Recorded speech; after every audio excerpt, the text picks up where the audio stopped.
Le hasard est-il une explication? Thèse. Lorsque l'on ne peut pas déterminer la cause d'un phénomène, on peut expliquer ce dernier par le hasard. Antithèse. C'est lorsque l'on ne peut pas expliquer un phénomène que l'on invoque le hasard. Thèse. Le hasard est une explication. En effet, la science moderne a intégré le hasard comme facteur d'explication. L'aléatoire joue un rôle important au niveau microphysique. Le hasard n'est pas le non-sens, il possède une certaine logique. Premier argument. Le hasard est un principe physique. Les physiciens ont depuis longtemps admis que le hasard jouait un rôle important au niveau microphysique. Le comportement des particules subatomiques est dans une grande mesure imprévisible. Dès lors que le hasard est admis comme principe, il vaut comme explication. Cela n'empêche pas la matière de se comporter à plus grande échelle de manière totalement prévisible. L'existence de plages de hasard dans la nature n'empêche pas la cohérence et l'ordre. Deuxième argument. La nature intègre le hasard.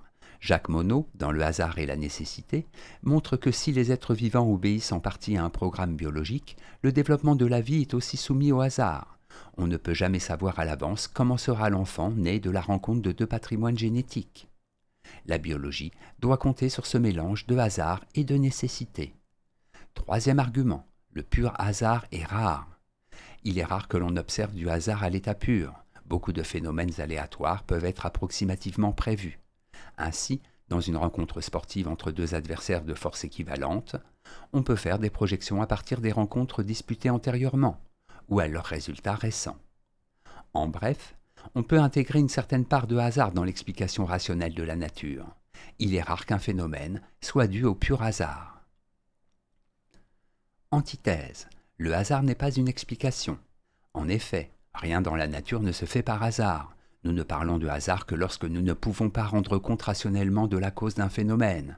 Le hasard ne peut donc pas tenir lieu d'explication. Premier argument.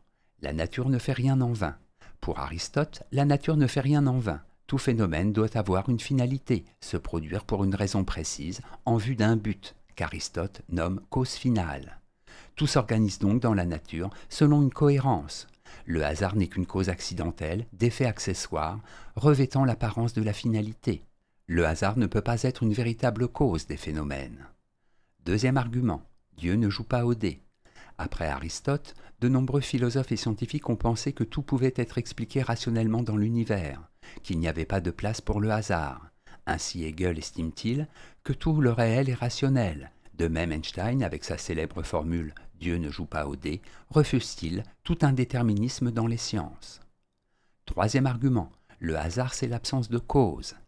Expliquer c'est déterminer les causes des phénomènes. Or le hasard ne peut pas être une cause, il est plutôt la notion que l'on invoque lorsque l'on ne trouve pas de cause rationnelle. On peut donc dire du hasard ce que Spinoza disait de la volonté divine ou de la fatalité, que certains invoquaient pour justifier les événements inexplicables. Il est un asile d'ignorance. En bref, expliquer c'est déterminer par la raison les causes d'un phénomène. Le hasard ne peut pas être une cause rationnelle. Synthèse. Si la science moderne admet qu'il y a une part de hasard dans le fonctionnement de la nature, on ne peut pas pour autant considérer ce dernier comme une explication. La science ne peut expliquer, c'est-à-dire rapporter à des lois, que ce qui se produit toujours de la même manière dans les mêmes conditions. Or, le hasard définit précisément les événements qui sont imprévisibles, contingents, uniques. Il peut représenter une exception, un accident dans l'ordre de l'univers, mais pas un principe. Par ailleurs, la raison humaine, comme l'a souligné Kant, a besoin du principe de causalité pour donner un ordre au monde. Il n'est pas satisfaisant pour l'esprit de devoir accepter que les choses se produisent par hasard. On ne sera jamais sûr en effet si ce que nous prenons pour du hasard ne cache pas un ordre qui nous échappe. Note et commentaire. Indéterminisme. Dans les sciences, principe selon lequel il est impossible d'attribuer une cause déterminée à certains phénomènes.